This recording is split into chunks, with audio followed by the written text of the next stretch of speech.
Hey everybody, welcome to another episode of The Poetic Turn. It's a podcast about poems and poetry, and we are very happy today to have our first guest on the podcast. What a guest he is. I'm going to give a little embarrassing introductory material here, Dan, if you don't mind. Dan Smart is based in Chicago, Illinois. He's a writer, musician, animal caretaker. There might be little animals that we hear today. Who knows? His poems have appeared in the Los Angeles Review, Spoon River Poetry Review, the Alcatillo Review, the Blue Mountain Review, Jabberwock Review, Little Stone Journal, Red Fez, and The Legendary, among others.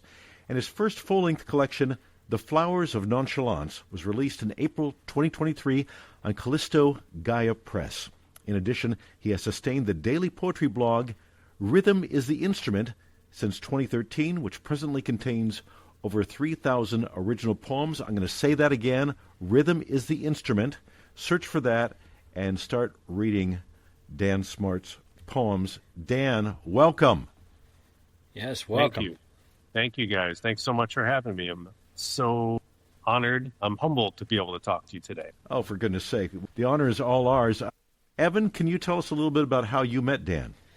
Yeah, well, we both went to Illinois Wesleyan University some years apart, but we both ended up having the same teacher, mentor, Mike Tooney, Professor Mike Tooney. And Mike one day handed me Dan's book, The Flowers of Nonchalance, and said, I think you'd like reading this. And I did, and I really enjoyed this book, especially the poem we're going to look at today. Mike said, Dan lives in Chicago, you're in Chicago, you could reach out to him. And so every few months, Dan and I get coffee, walk around Wicker Park, and talk about poetry and the Beatles and many other things. Well, Dan, Evan shared with me a bunch of poems. I don't know how much. Well, you haven't listened to any of her podcasts yet because we have not put it up anywhere. We're going to be putting it up for the world to hear very soon. But we just got to talking about poetry, Dan. I met Evan through voiceover coaching. He and I are both actors and also comedy improvisers. And we had the idea, we eventually settled on the idea of doing a poetry podcast, and Evan gave me a bunch of poems to read over, and one of them was yours, and I found it so affecting, and that's a poem we're going to share today, maybe others, but certainly this poem today, and there was just a moment in it that just grabbed me, but we'll if it's okay, we'll have you read this poem. You know the one we're talking about, Dan? I don't know if you do. I believe so. If it's the opening poem in the book, right? Yes, indeed. That's the one we talked about reading. So yes, this absolutely. Poem, How to Sing, it opens the wonderful book, The Flowers of Nonchalance, which we will hopefully link a place you can buy that book in. Oh yeah. There. I suppose we could start off by just reading the poem. Dan, could you read the poem for us? How to Sing. All the weakest sounds of things, faint sizzle of a dwindled candle, subtle breathing of the newborn leaves, tarnished old bell feebly repeating the only note it knows. Listen unceasingly. Everything teaches. Very nice. Very nice. That poem knocked me out, especially the line, Dan. The line, tarnished old bell feebly repeating the only note it knows. For some reason, that just grabbed my heart. That bell just banging away through the decades, the centuries, and just there's just something so kind of lonely about that. Something it just had a real hit to me. Sure. Something lonely about it, but something heroic about it, yes, too, almost. Absolutely. To me, something perseverant about that, if that's a word. Yes. I think that makes me just feel. It makes me think of all of our conditions. If we're lucky, we can keep pounding away for decades. The best of us get close to 8 or 9 decades worth of pounding away at it. And it is a lonely job. It's a Sisyphean task rolling that boulder up the hill, but also I think that it's I don't know, there's something romantic to me about Yes. You have this one note to sing and you're going to keep, you're only designed to sing if you're a to extend the bell metaphor. You're only designed to produce this one note, but damn it, you're going to produce it. You're going to keep chiming it out day after day, because that's all you can do, And I think that's that there's something, there's something heroic about that to me. It's lonely, but edifying to me in a way. Yeah. And that bell, how to sing. And so that bell, the ringing of that bell, repeating that note, for that bell, that's singing. That's not just bang bang, but that's all it has. It's giving its all. It's just singing. How to sing.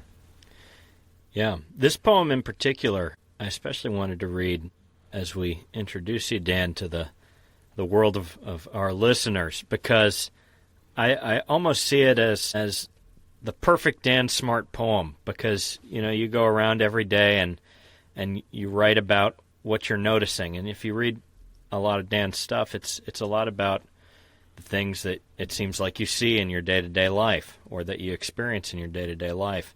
And this one distills so nicely the sort of technique you use, which is to listen unceasingly to everything, because everything teaches, and it's so beautifully put together.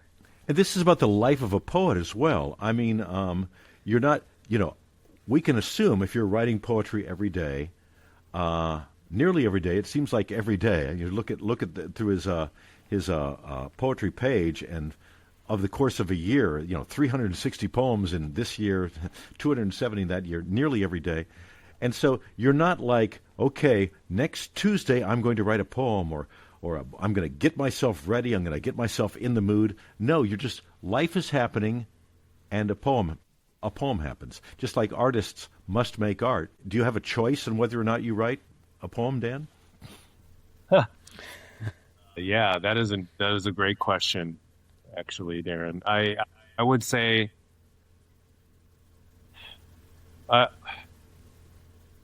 not.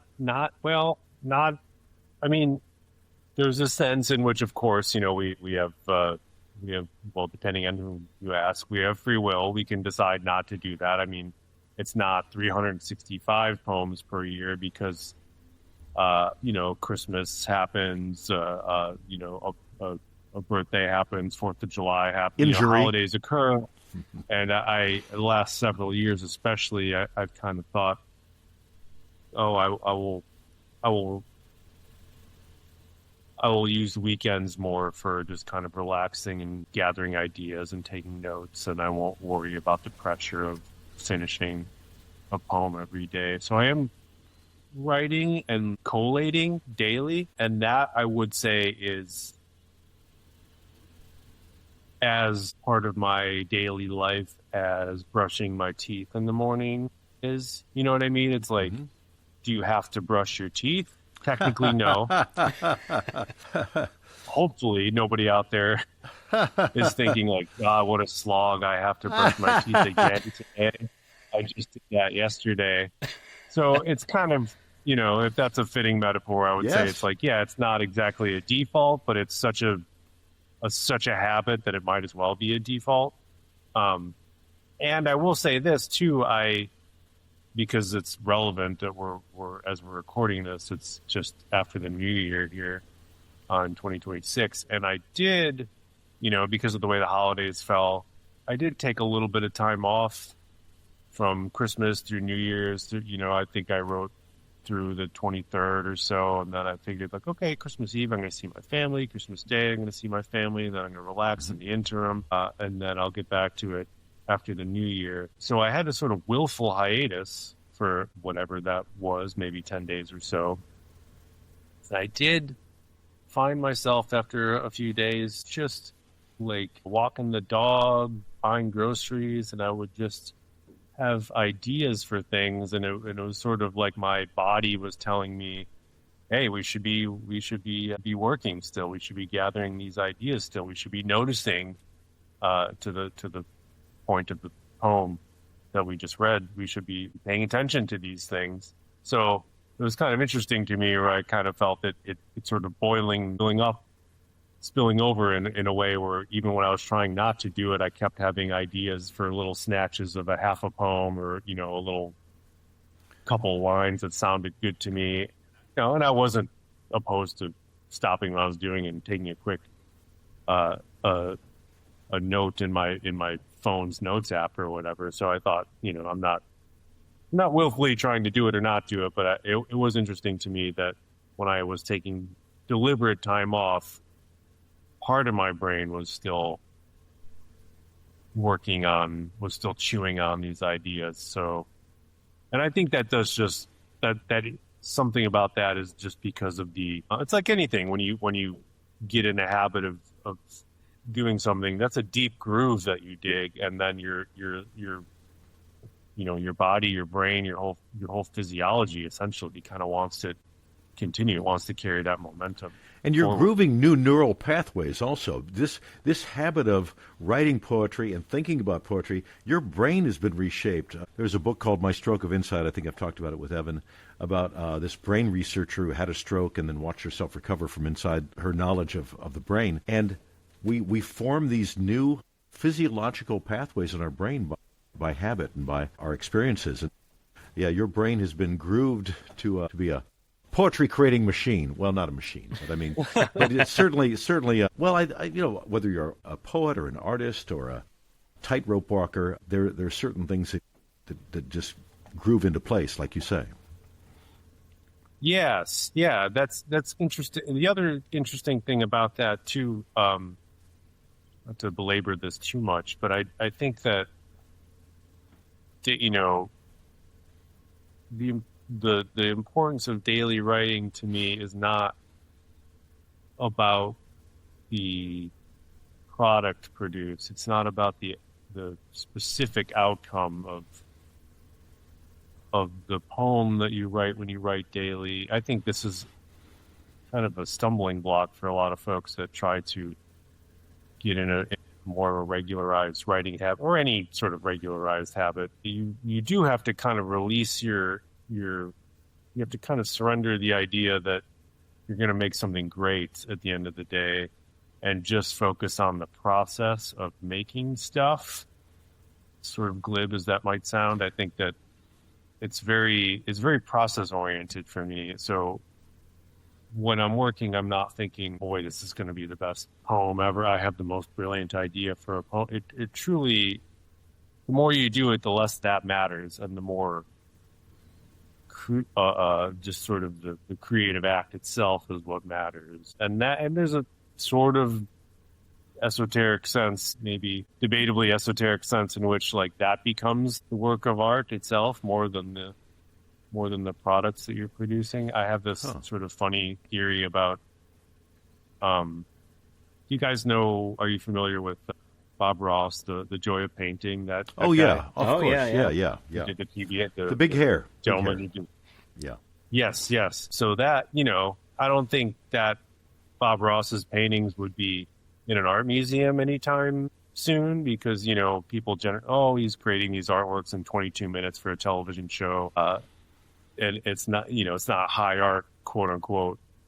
But to me, I was really obsessed with that show for a while, and then in the more recent days, when all the shows got uploaded to YouTube, I would just binge watch all these shows.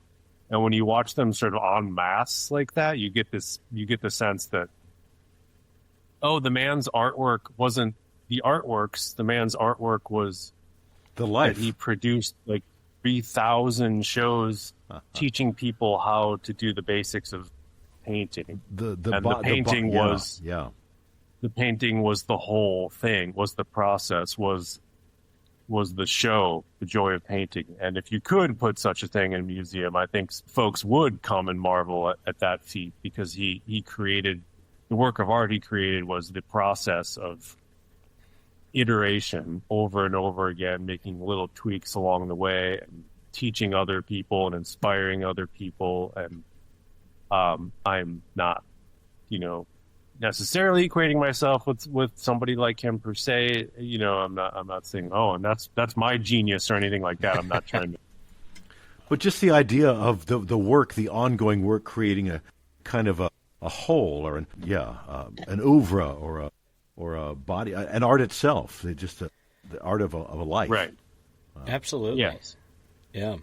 Well, one thing that I thought would be interesting is to have Darren read the poem again, and Dan, see if it's different hearing it read to you. You know, after all these years, you wrote this in 2019, I believe, and now to have Darren, who, folks, by the way, is a professional reader of things.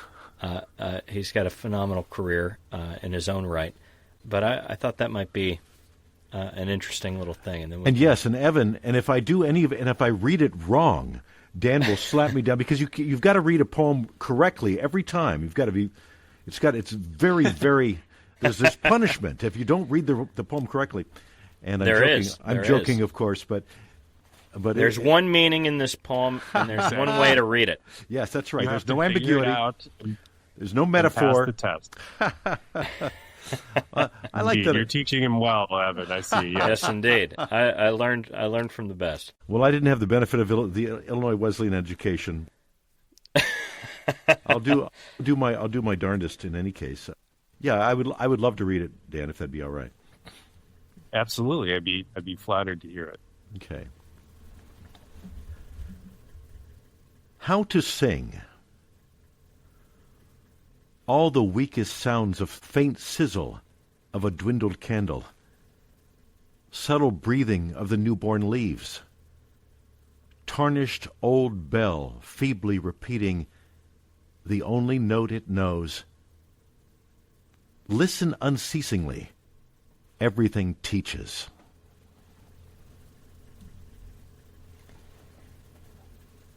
Excellent. That was excellent, Darren. Thank you. Now, of course, there's always the danger if whenever I read something, it sounds like your phone machine message. So it's you know, you're seeing me on the screen of your computer. I'm not AI. I'm actually a real person. But how do you make decisions about your line breaks? I've read a lot of your poems today, and I'm curious about that. That's a pretty intuitive process for me, I would say, for the most part. I think that there's the idea of creating interesting line breaks to me. I think to most poets, actually, I think is about creating juxtapositions that you wouldn't ordinarily find in sort of more prosaic language. Creating surprise, essentially. With where you choose to break the lines, because we're used to, like orally hearing language in certain patterns, and if you can disrupt that pattern in a way that's kind of pleasing, I think, or it's sort of a delightful little surprise. If in this poem, I think that the third stanza here, the subtle breathing of the newborn, and then the line breaks, leaves. And in my mind, it's kind of that's a fun little surprise, because you're talking about, if you're reading this poem for the first time, you don't know I'm talking about a newborn leaf. You might be assuming while you're reading the line that I'm talking about a newborn child. So it's sort of like, oh, interesting. There's a little, Dan, pulls you up short a little bit. I apologize. Evan sent me these poems in a PDF form. I took that PDF and copied it into a document, and I did not get the line break right. I do not have a break between newborn and leaves in the poem I just read.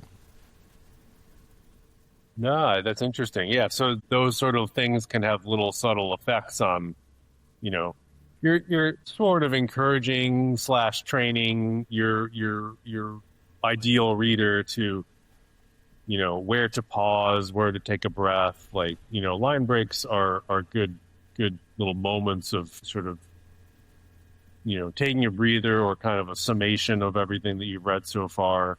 And I think that, like I said, if you can tweak people's expectations a little bit, that's very interesting.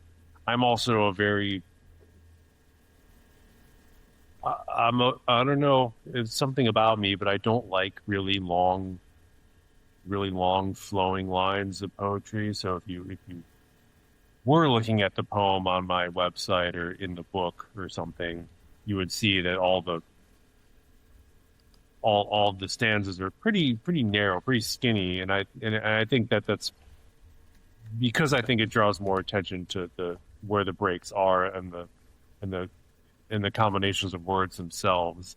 And I think that, creating that sort of rhythm through breaking up the text like that is sort of part of the fun, part of the game of poetry, because we're trying to use these words in a way that sort of refreshes them, it makes them sound new to your ears and to your brain, and we're steeped in language on a regular basis. We walk around, we're talking right now in, hopefully coherent, logical sentences, and so it's very hard to sort of shake out your usual associations to shake those loose. And I think that's part of the advantage of being able to break poems and break these lines up into very unusual combinations. And otherwise, I imagine, all poets would just write, you can have a poetic sentence that you still write out and across a page of a notebook. And some poets do write that way, but a lot of poets will take advantage of the fact that, I don't have to just write to the margin. I can sort of ask my readers to start and stop at will and sort of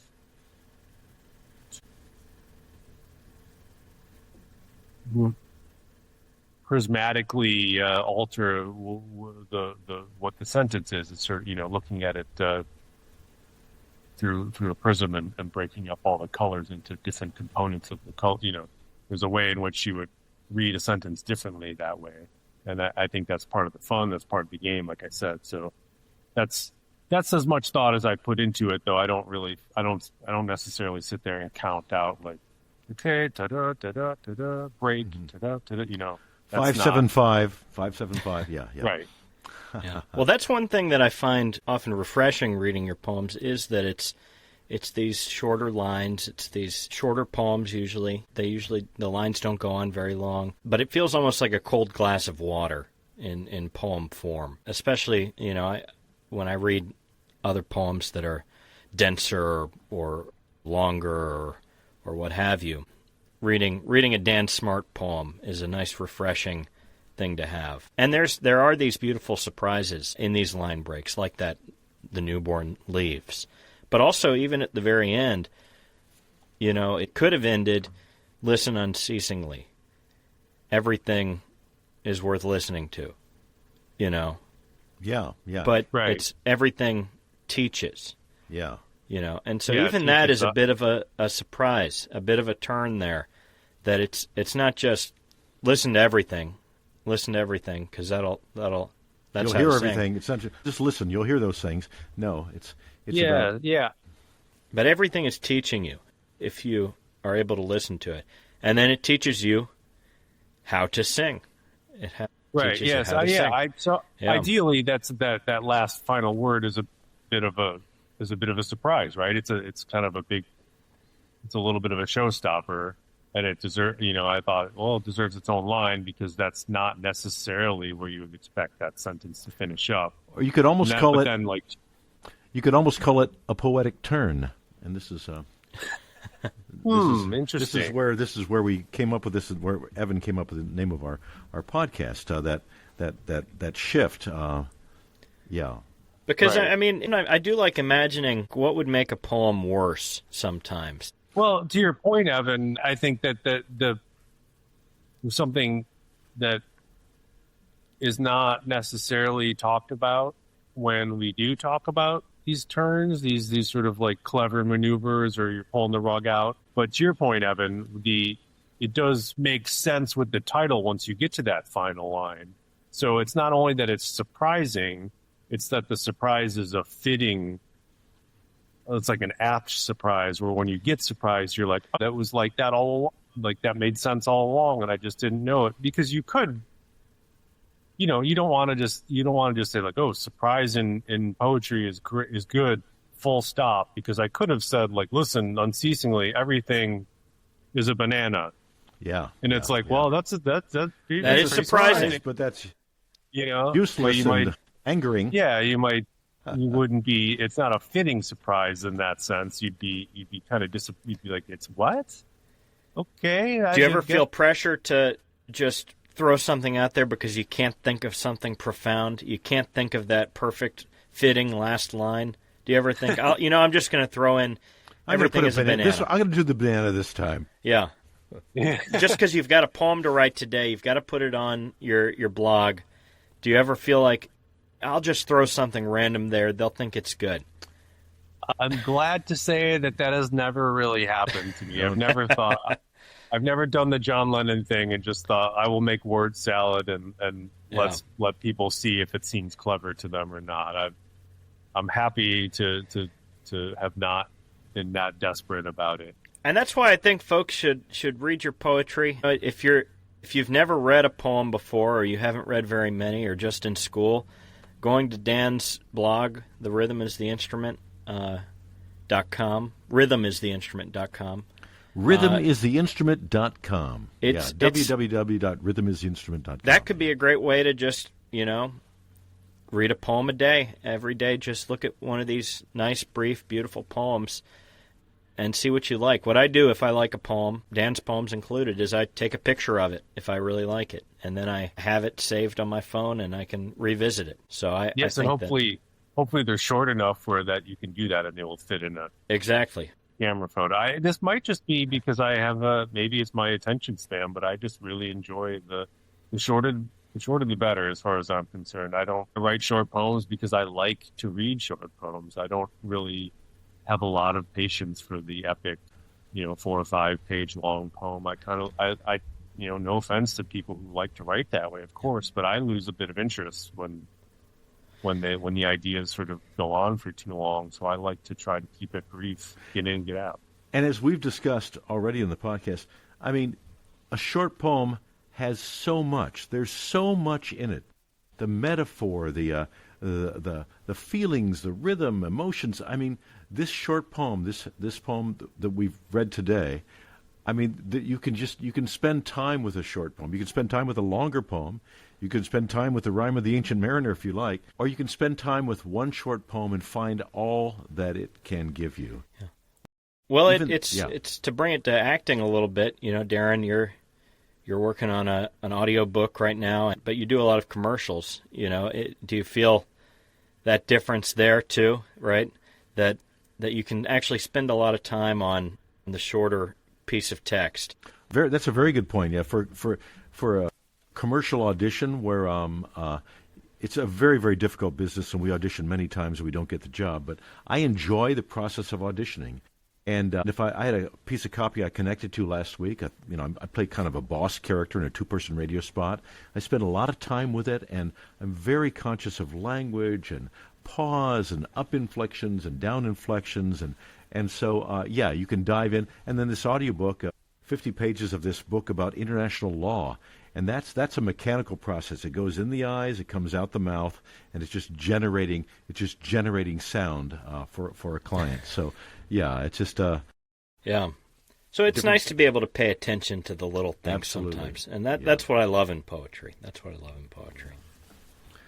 Well, we love in Dan Smart's poetry, and hopefully, Dan, we hope we'll have you back again sometime as well. If you'd come back and join us again sometime.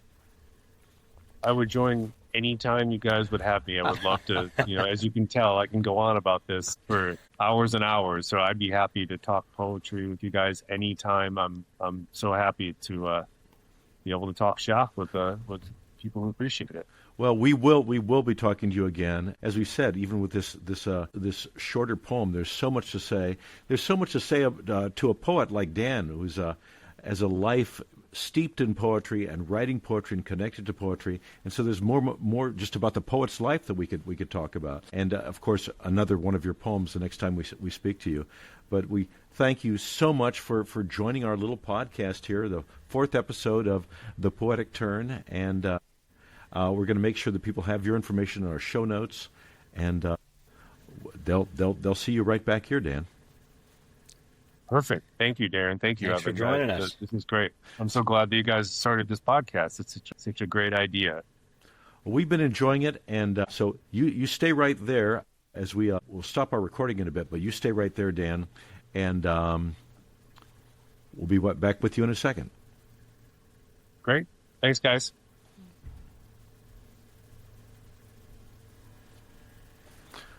Okay, I'm going to hit stop. You can hit actually. Again, this is still new enough, Dan, that this is a new piece of software to me. I've been using Pro Tools to record my voiceover work for 30 years. Riverside, I picked up like just a few weeks ago, so it's a new piece of online software, but it's very, very powerful. But there's stuff I'm still learning about it, so I thank you for your patience in dealing with it. No, not a problem. I've never used it before either. I don't know if Evan told you, but I'm a recovering musician. So I'm familiar with Pro Tools. That's what I use too. That's kind of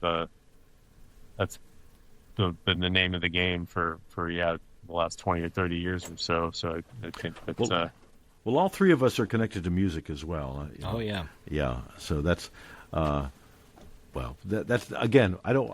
We could really another episode could talk for hours about so many things. I'm fascinated. I would love to talk to you guys. Like I said, anytime you want to talk, I would love to talk. And I have questions for you too, Darren. I think that's really fascinating that you've been doing all this audio book stuff lately too, in addition to your usual sort of voiceover and all that stuff. And I'm curious. I have so many questions. I love audiobooks. So, I don't know if you were an audiobook fan before you started reading them yourself, or not really. I basically picked up audiobooks for the money some years ago, and I've got like 30 audiobooks under my belt, which is not that many for people who do audiobooks. People do hundreds and hundreds of them. But this job that Evan's talking about, it just kind of dropped in my lap. Someone said, "Hey, could you record this?" And I said, "How much?" "Yeah, sure." So, yeah. It was one of those things, just kind of a gig that dropped on my lap. But maybe I'll be back in the audiobook business if this lady likes me and keeps hiring me. So we'll see. It seems like great work, though. Especially I imagine everybody these days has a home studio, so it's like, sure, I'll sit in my living room and read through a text for for a while. I suppose it depends. It could be a nauseatingly boring text, right? Well, I'm the kind of person that's interested in a lot of things. This is a very dry as dust book on international law, but it had some interesting aspects to it. And I prefer nonfiction because it takes no preparation. I don't have to create characters or anything. I just hit record and start talking. So, have you done fiction though? I have done some fiction books as well, but I really was basically handed the work some years ago and did a bunch of stuff for a producer like 10 or 12 years ago, and then the business kind of changed, and I got out of it because it really is a lot of work. We do everything. We do all the recording, the mastering, the uploading, everything. And so I thought, there are other ways I'd rather do more lucrative commercial work. But focus on that. Yeah, sure. So, right. I mean, a 150,000 word audiobook versus a 30-second TV or radio spot. There, probably no contest, right? Yeah. So, hell's bells. Well, I'm curious about something. I'm not going to stop. I'm not going to hit leave. Dan, why don't you? So you have the Riverside program up on your computer right now, right? Yep. Let's see what happens if you hit the stop. No, that'd be stop. Leave. Recording. It would be. Would he do leave? Yeah, I've got leave on there. Okay. Yeah, I do too. Okay. Well, let's try to leave and see what. Let's see what happens. We'll have you leave, and then Evan and I will stay here and with some final thoughts for the podcast and for the two of us. But again, you will be hearing from us, Dan. We can't thank you enough for being here today. Absolutely. And celebrating this poem, a great Dan Smart poem to start with, too. No, yeah. Like I said, the pleasure's all mine. Thank you guys so much for asking me. I think this is great. I told Evan the other day when last time we met up, I'm looking forward to hearing your other episodes too. I'm going to be following and downloading as soon as that's possible. So you got a fan. Excellent. Well, we that's how it starts. One fan at a time. One fan at a time. One poet. Right. One poet at a time. That's right. Yeah. Well, thank you, Dan. And go ahead and hit that leave button and we'll see what happens. And we will be talking to you again. Thank you so much. Have a good one. All right. Sounds great, guys. So we are still here, Evan. We are still here. Okay. As people will learn, I'm going to cut out some of the stuff that we were talking about. There's some of the process things, but we're kind of new to this, the podcasting game, new to this piece of software called Riverside. But we just had a terrific conversation with poet Dan Smart and read his poem, How to Sing. We're certainly going to include a link to his blog, again, which is titled Rhythm is the Instrument. And of course, where to find his book of poetry. But, the poet's life, Evan, what that must be like to immerse yourself, to generate craft the way he does on such a regular basis. Well, there's not many people who do it like Dan. He's sort of, I always see him as a monk almost of poetry because he's dedicated, he does it every day, and he hasn't, I mean, he didn't go the route a lot of people go, which is, get an MFA, teach poetry, and that's how you're in it. He actually just, I don't want to say just, but he writes poetry every day. He doesn't feel the need to have any of the other stuff surrounding it. He just loves writing poetry. You mean the celebrity and the huge dollars? Is that what you're talking about? The celebrity and huge dollars of tenured faculty positions or adjunct. No, it's we shouldn't joke about those things, but it's a dedication to an art form. It's inspiring. I mean, whether you're a musician or an artist or, like I say, like a tightrope walker or whatever, baseball player, whatever, to have that, to be immersed in your craft on a nearly daily basis. To pick anything that's not terrible for you and you do it every day. There's so many benefits, I'm sure. Yeah. And at the very least, you start writing really good poems. Yeah. Well, there's this kind of craft to this experience and craft. And if you care about poetry the way Dan does, I'm sure he's reading a lot of poetry as well. And the influences of, Yeah, that would be a great episode to have. Is what influences does he read, and how does that come into his work? Yeah. That's a great idea. Note that down for an idea for one of our Dan Smart conversations. And we will be speaking to Dan in the future. And today, it's the Evan and Darren back on the Poetic Turn. I can't thank everybody. Thank you all, everybody, for listening. Like and share. Do all the stuff that you do with any podcast. But Evan, it's always good talking to you, my friend. You as well.